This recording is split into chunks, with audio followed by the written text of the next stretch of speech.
Todos nós temos planos, todos nós estamos construindo alguma coisa. Carreira, família, sonhos, projetos. E normalmente fazemos a mesma oração. Deus, faça parte dos meus planos. Mas e se Deus já estiver fazendo algo na sua cidade, algo na vida das pessoas, algo na sua própria vida? E se o convite fosse fazer parte disso? E se a pergunta mais importante não for como Deus pode fazer parte dos meus planos, mas sim como eu posso fazer parte do que Deus está fazendo? Nesta nova série, vamos descobrir que Deus continua agindo hoje e que pessoas comuns podem fazer parte de algo extraordinário. Uma igreja para a cidade. A nova série de mensagens da Recomeçar. Uma igreja para a cidade. Nós estamos refletindo sobre essa série há algumas semanas e quando nós então começamos essa série por título Uma Igreja para a Cidade, acho que tem uma coisinha ali que está atrapalhando. Pronto. Tecnologia atrapalhando a gente. Mas quando nós começamos essa série de mensagens, Uma Igreja para a Cidade, na primeira mensagem, se você porventura não estava aqui, nós falamos sobre o que move uma igreja na cidade. E uma das coisas que a gente aprendeu naquele dia é que o que deve mover uma igreja, o que deve mover a vida de um discípulo de Jesus na cidade é o amor.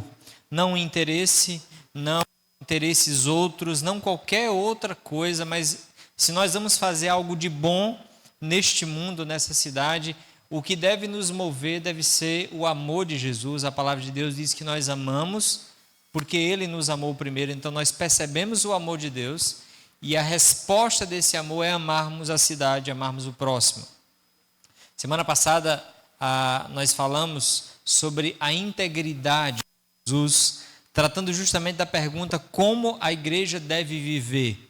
Como é que a igreja deve viver na cidade? Se ela quer alcançar a cidade, como é que ela deve viver na cidade? Nós falamos sobre algo muito importante que a Bíblia fala, que todo discípulo de Jesus deve ter uma vida íntegra, uma vida inteira.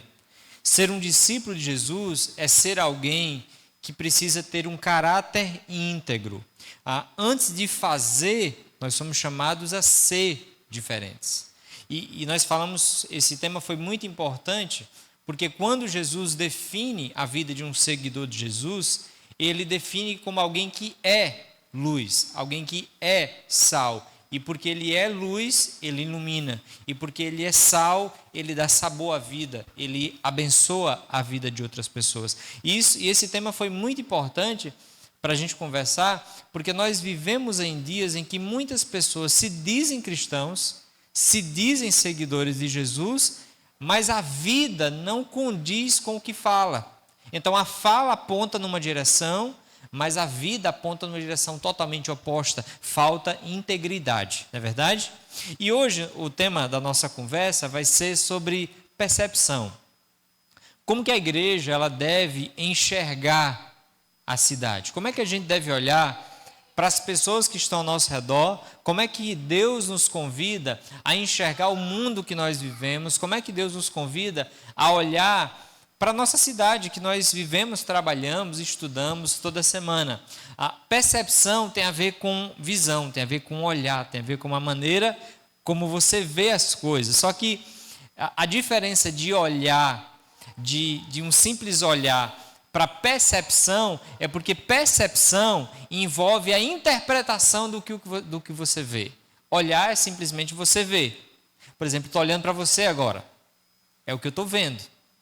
Mas percepção envolve eu olhar para você e eu julgar se você está interessado no que eu estou falando ou não está interessado no que eu estou falando. Percepção envolve uma interpretação do que eu vejo. E é interessante porque toda semana, todo dia, nós estamos na cidade, nós estamos olhando para ela.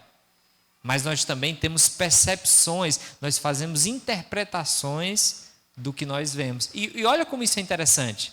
Porque todos nós estamos olhando para a mesma cidade. Mas é muito possível e muito provável que nós tenhamos percepções diferentes sobre a cidade que nós vivemos, sobre as pessoas que nos cercam, sobre a vida que temos. Talvez você já deve ter vivido alguma situação de você estar conversando com alguém sobre o mesmo assunto e a pessoa falou algo e você diz assim, eu não concordo, eu não acho que é assim. Nota, vocês estão olhando para a mesma coisa, só que vocês estão tendo percepções diferentes. E Jesus tem uma percepção sobre a cidade. Isso é que é interessante. É que Jesus é o exemplo de pessoa que tem a percepção, que tem a interpretação correta de como nós devemos olhar para as pessoas que estão ao nosso redor e para a nossa cidade. E falando em percepção, deixa eu te convidar para um exercício de percepção. Alguns dias atrás, uma matéria ganhou destaque nas redes, nas mídias sociais, que foi um acidente de trânsito. O acidente de trânsito acontece todos os dias, hoje mesmo passei por um deles, infelizmente. E acidente acontece sempre, mas o acidente de trânsito em Santa Catarina chamou a atenção e ganhou as redes sociais. Note bem, esse carro da frente, ele ia entrar nessa avenida principal e ele freou, reduziu um pouquinho e o de trás veio e bateu. E então, acidente de trânsito. Ambos estavam indo para o trabalho e, indo para o trabalho, o carro de trás colidiu nesse carro da frente. E eles estão, então, descendo no momento da batida. A pergunta é, o que vai acontecer? O que você acha que vai acontecer? Os motoristas vão discutir verbalmente? Eles vão brigar fisicamente? Um motorista vai atirar no outro? Ou os motoristas vão se abraçar? Interessante, porque essas são cenas que acontecem na nossa cidade em todo momento, na verdade, todos os dias, na nossa cidade e também em outras cidades, você encontra acidentes de trânsito acontecendo, né? Mas, normalmente, essas opções aí, elas são muito comuns, briga, discussão, até, infelizmente, chegando a vias de fato. Mas esse acidente foi diferente, porque alguém, note bem, alguém decidiu agir diferente na cidade. Bem, se você não viu essa matéria ainda, você deve saber, ou vai saber agora, que o motorista desce e enquanto ele desce, ele percebe que o outro está profundamente abalado, o que bateu, o que estava errado estava muito abalado, e o rapaz que estava certo desce e percebe isso, e ele, ao invés de alterar a voz ou de fazer qualquer outra coisa, ele chega, pergunta, posso te dar um abraço? E eles então se abraçam e as mídias até contaram quanto tempo eles passaram se abraçando, 32 segundos de um abraço, e depois as mídias não mostram, mas depois eles foram para um local próximo. Acho que aqui é a bateria, vou colocar aqui.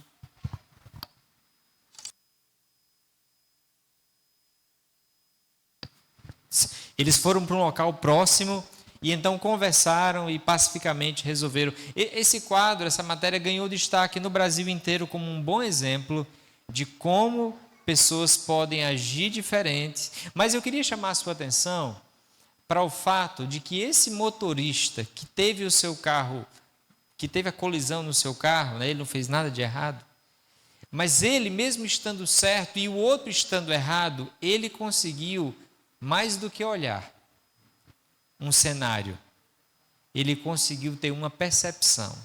Nota, a situação do coração daquele homem não estava visível, ela era interna. O rosto deu a aparecer, mas aquele homem, quando ele desce do carro, ele olha para aquele que colidiu com ele e ele percebe pelo semblante, ele tem uma percepção de que a vida daquela pessoa não estava bem. E diz que quando ele desceu do carro, ele perguntou, meu amigo, o que aconteceu? E disse que o rapaz do carro disse, esse aqui é apenas um dos problemas que eu tenho para resolver. Mais um. Essa cena, meus queridos, elas nos mostram que nós precisamos ter percepção. Percepção envolve não apenas olhar para as situações que acontecem na nossa cidade, na nossa vida, mas percepção envolve interpretar os eventos da maneira correta. E a pergunta que nós vamos tentar responder hoje é essa: como é que nós enxergamos a nossa cidade? Como é que você enxerga as pessoas que estão ao seu redor, a sua vizinhança, a sua própria família, Como é que nós olhamos para este mundo e para a nossa cidade? E eu queria te convidar a abrir a sua Bíblia, ou ligar a sua Bíblia, se você tiver com o celular, para juntos nós lermos esse texto. Se você não tiver, você pode ouvir a leitura, que está em Mateus capítulo 9. E é muito bom lembrar que Jesus também viveu na cidade. E ele vai nos ensinar muito sobre como nós devemos viver e servir a cidade que nós vivemos. Mateus capítulo 9, versículo 35 em diante. Mateus 9, versículo 35. É um relato sobre a vida de Jesus, o período em que ele viveu entre nós. E diz assim, a palavra de Deus, Mateus 9, 35, diz assim: Jesus andava por todas as cidades e todos os povoados da região, ensinando nas sinagogas, anunciando as boas novas do reino e curando todo tipo de enfermidade e doença. Quando viu as multidões, teve compaixão delas, pois estavam confusas e desamparadas, como ovelhas sem pastor. Versículo 37. Disse aos discípulos: a colheita é grande, mas os trabalhadores são poucos. Orem ao Senhor da colheita, peçam que Ele envie mais trabalhadores para seus campos. Que Deus abençoe a sua palavra no nosso coração. Esse texto, ele traz para nós pelo menos 3 atitudes ou 3 movimentos que eu queria te convidar a perceber nesse texto que Jesus teve no período em que ele viveu na cidade, e que talvez seja por isso que a vida de Jesus tanto impactou. Porque a vida de Jesus não foi uma vida sem percepção. A vida de Jesus foi uma vida com profunda percepção. E visão, você nasce com ela, você tem a visão, basta abrir os olhos. Mas percepção é necessário um esforço para adquirir, porque vai além do olhar. Envolve uma intenção, um esforço para olhar para a vida da maneira correta, sabendo que eu posso ter percepções erradas. E aqui Jesus muito nos ensina, pelo menos em 3 coisas ou em 3 movimentos. A primeira coisa que eu queria destacar é que Jesus enxergava as pessoas na cidade. O texto é muito simples, como todos os textos do Evangelho, simples, mas profundos.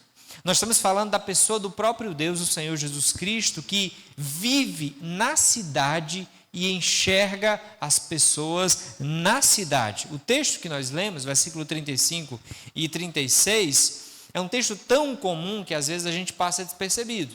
O texto diz: Jesus andava por todas as cidades e todos os povoados da região.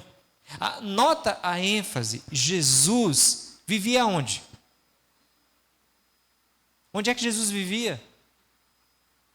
Onde é que Jesus passava a maior parte do tempo? Onde era que Jesus dedicava grande parte do seu dia? Não era na sinagoga, não era durante o seu período do seu ministério, não era nem em casa.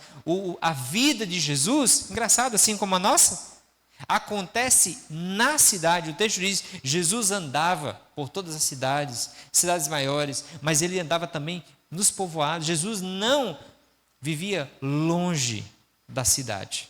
Jesus não usou no seu período da sua vida porque o mundo era mau, porque a cidade era perigosa, porque a cidade era ruim. Jesus não se afastou dela, pelo contrário, Jesus veio para ela. E não é à toa que ele diz que aqueles que seguem a ele são chamados para viver nela e ser sal e luz nela, porque ele viveu no meio dela. E vivendo no meio dela, olha o que diz o texto: viu as multidões. A época que Jesus viveu também era uma época que as cidades eram muito povoadas. E quando normalmente nós estamos cercados de pessoas, é difícil ter percepção. A gente vê o quê? A multidão. Na verdade, quando você olha para uma multidão, você não percebe as individualidades. Quando a gente olha para uma multidão, normalmente a gente vê o aspecto geral. Mas o que Jesus está fazendo aqui é totalmente diferente. Quando ele vê as multidões. E o texto vai seguir, nós vamos chegar lá, vai mostrar que ele olha as particularidades. Jesus olha para as necessidades específicas do seu tempo, da sua cidade, do seu mundo. Ele andava no meio das cidades, ele andava no meio da sua região.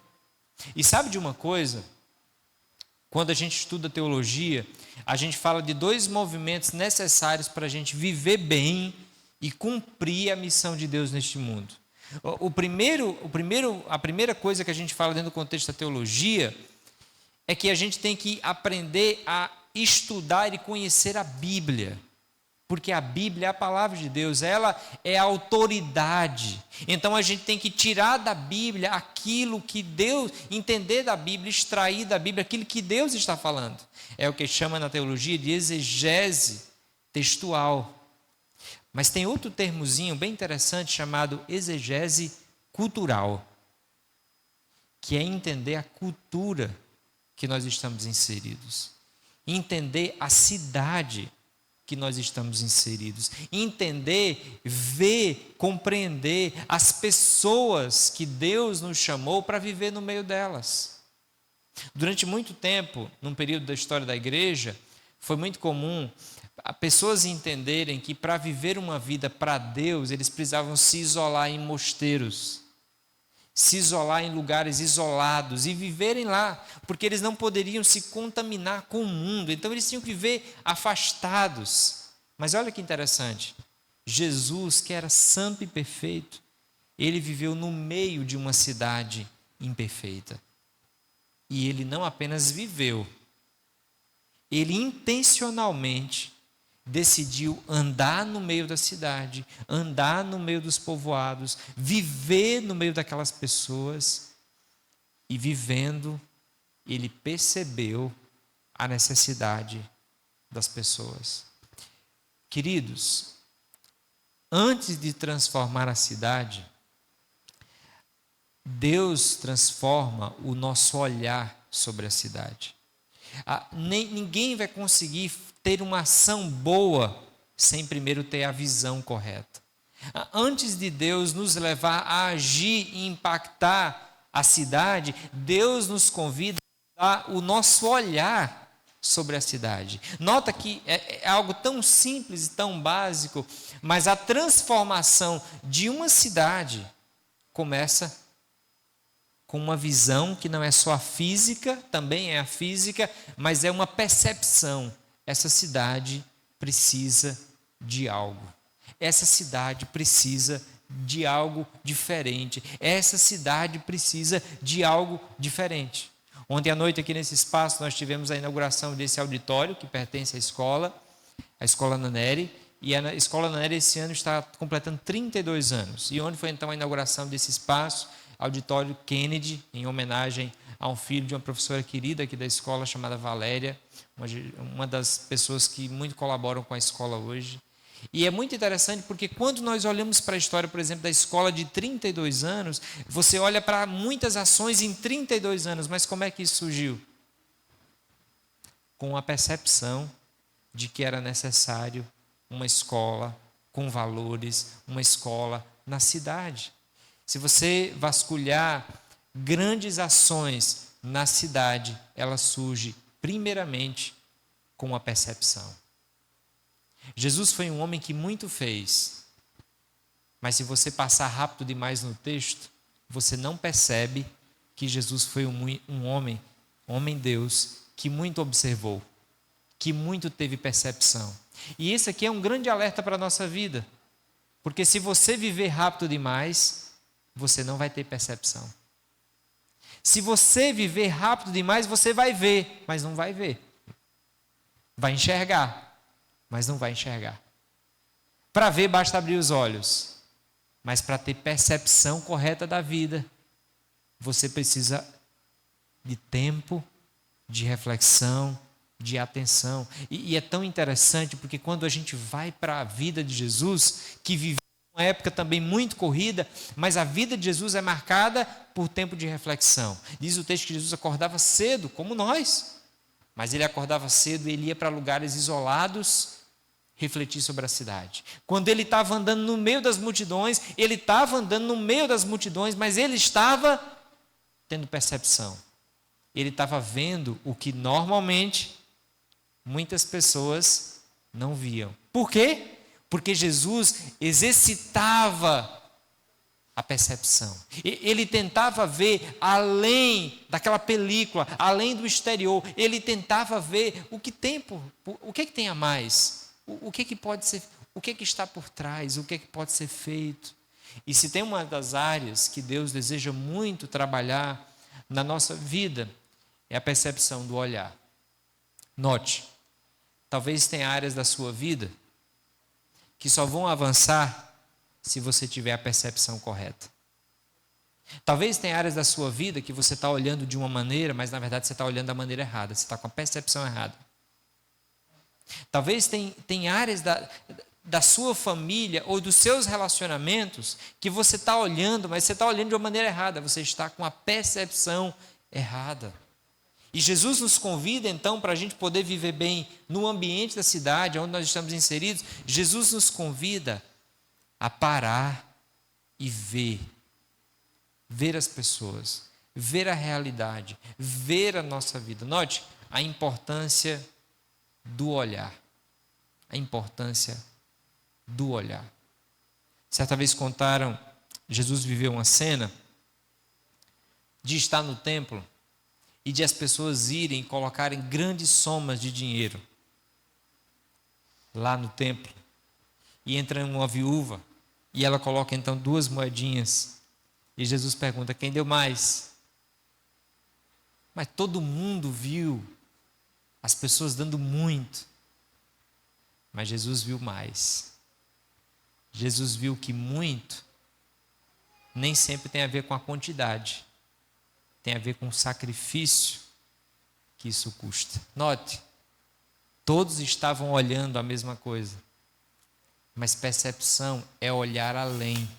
É ter sensibilidade para perceber e ir além. É por isso que toda ação boa, que nós vamos ser usados por Deus para transformar a nossa própria vida, para transformar a vida da nossa cidade, para transformar o ambiente que nós estamos inseridos, toda ação boa, ela parte de um olhar correto, de ver, de perceber.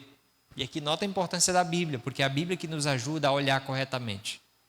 Mas note, perceber, Jesus via e isso mudou grandemente. Mas a segunda coisa, o segundo movimento, é que Jesus não apenas via, ele não apenas tinha a percepção vai além, a percepção de Jesus vai além. Jesus sentia as dores das pessoas, é o que o texto diz aqui, ó. Quando viu as multidões, teve compaixão delas, pois estavam confusas e desamparadas, como ovelhas sem pastor. Aqui Jesus vai além. Ele dá um passo a mais, ele para, ele vê, ele percebe, mas aqui o texto diz que ele teve compaixão delas. Compaixão. E a ilustração que ele usa é que aquelas pessoas, aquela grande multidão, e como eu disse, olhar para a multidão e perceber particularidades, necessidades é muito difícil. Mas Jesus tem uma sensibilidade intencional, porque ele olha e ele diz: essas pessoas são como ovelhas que não têm um pastor. Naquela época, é um pouquinho diferente o pastoreio, naquele contexto de Israel, um pouquinho diferente do nosso contexto hoje. Naquela época, o pastor, ele ia na frente, as ovelhas seguiam a voz do seu pastor. Então, as ovelhas, para serem conduzidas, elas precisavam de um pastor. E Jesus está justamente falando disso, que aquelas pessoas, elas não têm um destino, elas não são guiadas, porque elas não têm um pastor para guiar o caminho que elas devem seguir. Nota a ênfase. Jesus está olhando para aquelas pessoas e percebendo as necessidades delas, das mais profundas, das espirituais, mas das físicas também. Agora eu queria chamar a sua atenção para essa palavra que o texto descreve, que diz que Jesus teve compaixão, não pena. Ele teve compaixão. E é muito interessante porque essa palavra, compaixão, uma palavrinha que vem do latim, E essas duas palavras, elas trazem um sentido muito legal, que traz muito a ideia do que Jesus passou ali naquele momento, ou viveu durante o seu ministério, porque a partícula com aí tem a ver com estar junto, com estar ao lado, com viver, estar junto ali ao lado. E a palavra paixão, diferente, tem um significado amplo aqui no nosso contexto, mas nesse contexto a ideia de paixão é a ideia de alguém que é sofrer, é a ideia de aguentar, de suportar. Então, compaixão é suportar junto, é aguentar junto. Compaixão é sofrer junto. Entende a ideia? Jesus andava na cidade, Jesus via com os olhos, Jesus percebia a dor, mas Jesus abraçava a dor. Jesus não passava de largo, ele não passava longe, ele se compadecia, ele tinha compaixão.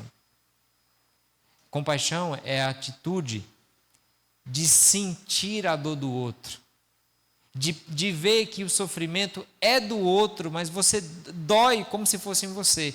É você abraçar o sofrimento do outro.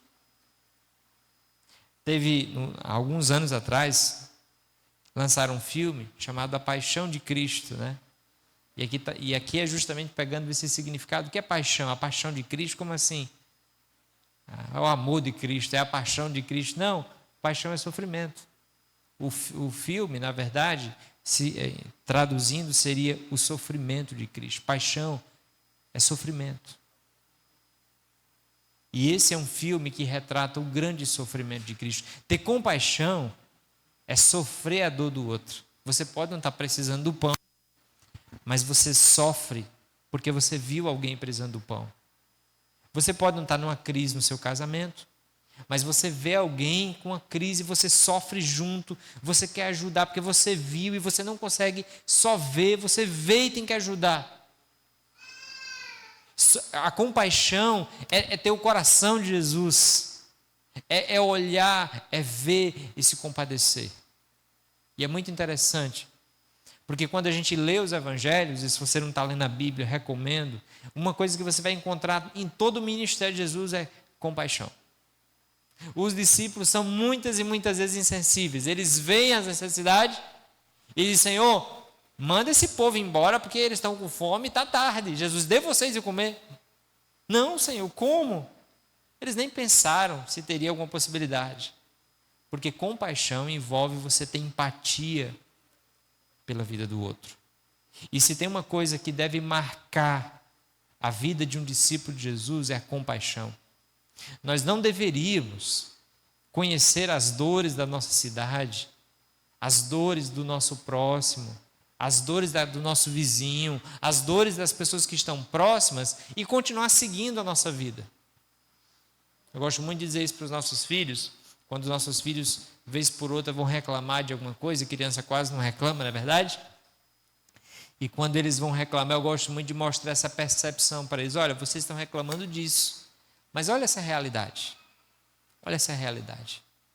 E envolve ter essa atitude de abraçar o outro na sua dor e ajudar. Um escritor e pastor já falecido chamado Don Stott, ele disse que a verdadeira compaixão cristã nos move da emoção para a ação.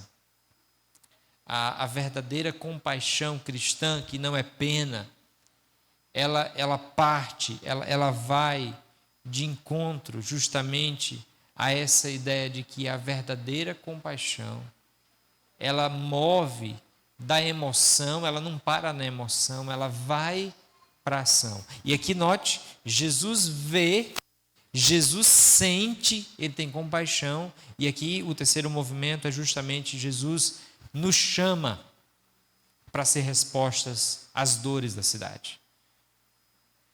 A razão pela qual Jesus quer que a gente veja e que a gente abrace com compaixão é porque ele quer nos usar para ser resposta. Aquilo que nós vemos na cidade, a resposta é o povo de Deus, é aquele que é um discípulo de Jesus, e é isso que ele fala aqui nesse texto. Disse aos seus discípulos: a colheita é grande, tem muita necessidade, mas os trabalhadores são poucos. Na época eram quantos? 12, né? Ele está falando com 12. Ele está falando com 12, ele está olhando para a multidão. E diz, olha, os trabalhadores são poucos, só somos em 12, 13. Mas olha o tanto de gente. Orem ao Senhor. E aqui Jesus está chamando esse povo para ação. Jesus está chamando os discípulos e dizendo, não importa o tamanho de vocês. Não importa se vocês são uma igreja pequena ou grande. Não importa se vocês são 12, 10 ou 15 discípulos, ou 50 ou 1000. Vocês são chamados a ter uma atitude, a responder ao que vocês veem. Vocês são respostas. E a primeira atitude que Jesus chama é a oração. Orem ao Senhor da colheita.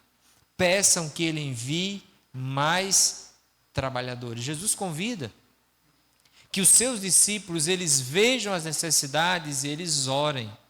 Orem. E é interessante porque a oração envolve um relacionamento com Deus, mas envolve também dependência.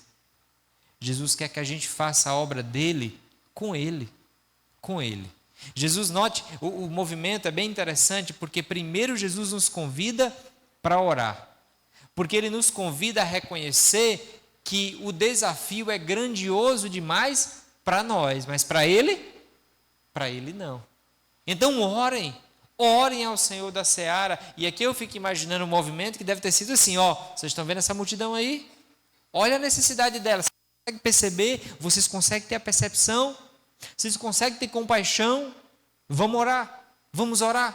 Vamos orar para que o Senhor mande mais trabalhadores. Eu imagino que eles devem ter orado. O texto não diz, mas eles devem ter orado. E é interessante, porque se você tiver com a sua Bíblia aberta, abra no capítulo 10. Capítulo 10 é interessante. Jesus manda eles orar, mas olha o que diz o capítulo 10. Alguns versículos eu coloquei aqui na tela. Depois você pode ler em casa. O capítulo 10, olha o que diz. Jesus os enviou os 12. Vão e anunciem que o reino dos céus está próximo. Curem os doentes, ressuscitem os mortos, purifiquem os leprosos e expulsem os demônios. Deem de graça, pois também de graça vocês receberam. Que interessante, né? Jesus manda eles orarem.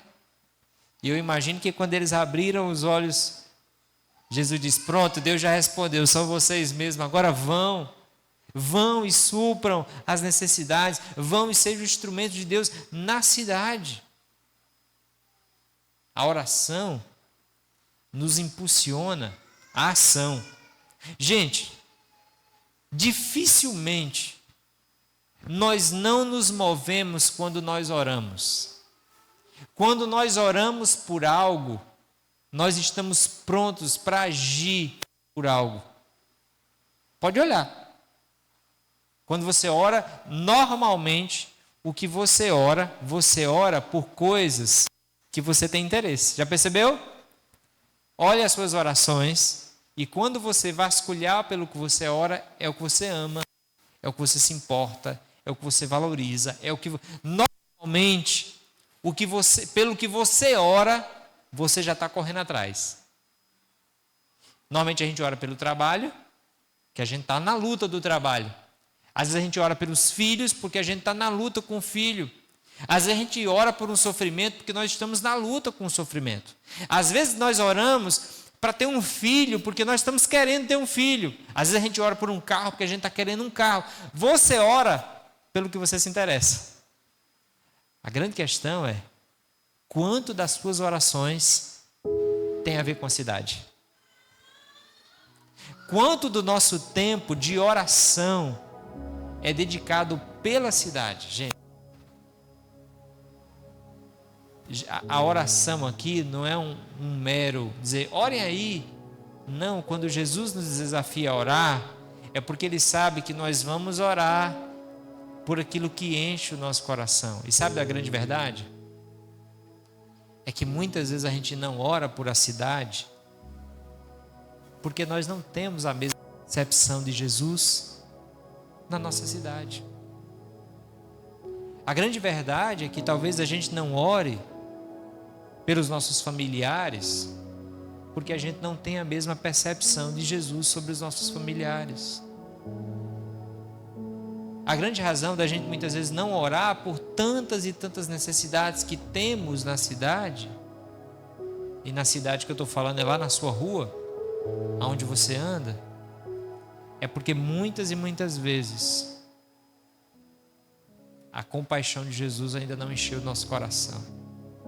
E aqui tem um misto, porque lembra, eu falei que se você viver rápido demais, você não vai ter tempo para ver direito. Logo, se você não vê direito, você não vai se compadecer. E se você não se compadecer, você não vai orar. Pode observar, nós só vamos orar por aquilo que nós vemos, além dos olhos, por aquilo que enche o nosso coração de compaixão, que envolve emoção, mas vai muito além, e aí nós somos movidos à ação. Uma delas é orar, mas dificilmente quem ora, só ora.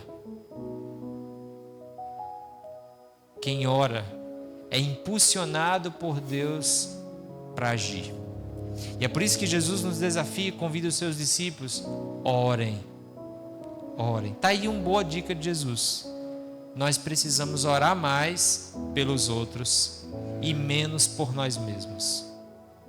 Se a nossa oração ela é muito sobre Senhor, me abençoa nisso, cuida da minha vida nisso, cuida da nossa vida nisso, está na hora da gente olhar além e começar a perceber as necessidades ao nosso redor. Isso vai até nos ajudar, porque normalmente quando a gente olha para a nossa vida, a gente acha que a nossa vida está uma luta, né?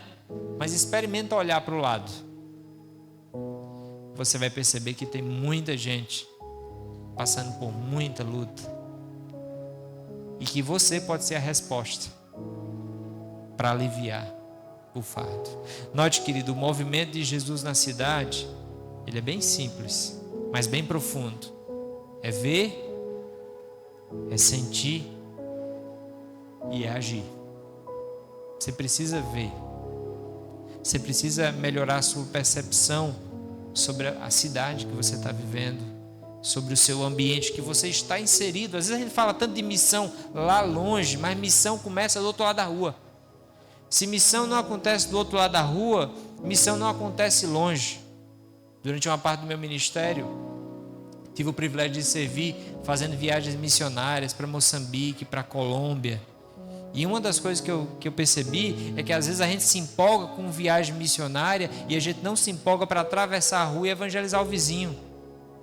Então, se a gente não se preocupa com quem está perto e se preocupa com quem está longe, a gente na verdade não está se preocupando com quem está longe, a gente gosta de viajar. Porque missão é onde Deus te colocou. É aqui, é ali e além. É em todo lugar e começa aonde Deus te plantou. E o desafio dessa mensagem no dia de hoje é levar você a olhar ao em volta de você. Tem uma cidade que sofre. Tem pessoas que precisam da luz, da esperança de Jesus, da mensagem de esperança, da mensagem de alegria. Nós vivemos num período de mais desespero, essa é a verdade. Nós vivemos num período de mais falta de esperança. Nós vivemos num período que as pessoas mais correm para pedir ajuda emocional porque elas estão carentes. Essa é a grande verdade. E o povo cheio de luz e de esperança muitas vezes está orando por si, vivendo para si, mas Jesus está nos convidando a ver além, sentir a dor do outro e agir. Uma igreja que transforma a cidade é formada por pessoas que aprendem a ver, sentir e ver como Jesus. Ver, sentir como Jesus. Pergunta para você responder durante a semana: quais são as dores da nossa cidade? Independente de onde você está vivendo, o seu entorno tem necessidades. Tenta ver, tenta sentir e pergunta para Deus: Deus, o que é que o Senhor quer fazer por meio de mim nesse lugar aqui? Deus, usa a minha vida para impactar, para abençoar. Tem uma frase de um historiador e um presidente dos Estados Unidos lá 1900 por aí, que ele diz o seguinte: as pessoas não se importam com o quanto você sabe até saberem o quanto você se importa. E é interessante porque isso tem muita conexão com a mensagem da semana passada. A igreja tem uma preciosidade, uma mensagem profunda, que é o Evangelho. Mas as pessoas na nossa cidade, elas muitas vezes têm dúvida se realmente a gente se importa. Algumas delas acham que a gente quer levar elas só para a igreja. Mas o convite de Jesus é para que a gente se importe de fato, para que a gente veja além. Esse outro pregador, Timothy Keller, ele diz que a cidade é o lugar onde Deus nos chamou para amar o próximo de maneira concreta. A cidade é o lugar que Deus nos chamou para amar o próximo de maneira concreta. Esse é o convite. O convite é entender que uma cidade começa a ser transformada quando a igreja aprende a enxergar as pessoas com os olhos de Jesus, sentir com o coração de Jesus e servir com as mãos de Jesus. Por isso, alguns conselhos de Deus para a nossa vida e para a nossa semana. O primeiro delas, olhe as pessoas como Jesus olhava. Tente olhar com compaixão.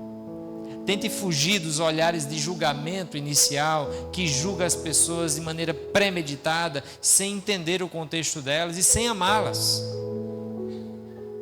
Amar as pessoas sem antes fazer um pré-julgamento não é aprovar o erro. Se fosse assim, Jesus teria feito. É reconhecer que todos estamos no mesmo caminho, e todos precisamos da mesma graça. É amar antes de julgar. É olhar, é perceber as pessoas ao nosso redor. Segundo, permita que seu coração seja tocado pelo que toca o coração de Jesus. Tente perguntar, como é que Jesus viria isso? O que Jesus faria? Em seus passos, o que faria Jesus? E por fim, seja a resposta de Deus para alguém nessa semana. Sabe o que é mais maravilhoso? É que o que Deus está fazendo hoje, nessa grande seara chamada Petrolina e chamada mundo, Ele está fazendo por meio de pessoas. E eu posso dizer para vocês que não tem nada melhor do que ter a certeza de que eu estou fazendo parte do que Deus está fazendo. Note, Jesus disse, orem para que Deus mande mais trabalhadores. Para trabalharem onde, gente? Na cidade. Você é um trabalhador? Você é alguém que está sendo instrumento de Deus durante a semana? Você pode dizer assim, a minha vida, um instrumento de Deus, eu estou durante a semana trabalhando para Deus. Eu estou durante a semana trabalhando. Eu sou resposta de oração. Eu sou um trabalhador. Quero terminar dizendo o seguinte. Quando Jesus orou com os seus discípulos e encorajou eles a orarem por mais trabalhadores, na época tinha 12 discípulos. Dá uma olhada aí nesse auditório. Tem mais de 12? Deixe-me lhe dizer que 12, na verdade 11, e os demais que seguiram, transformaram o mundo daquela época. A igreja é chamada para transformar o ambiente que está. Ela é chamada para ver, sentir e agir na cidade. Então receba essa bênção de Deus e seja uma igreja, seja um discípulo de Jesus em missão nessa cidade. Amém?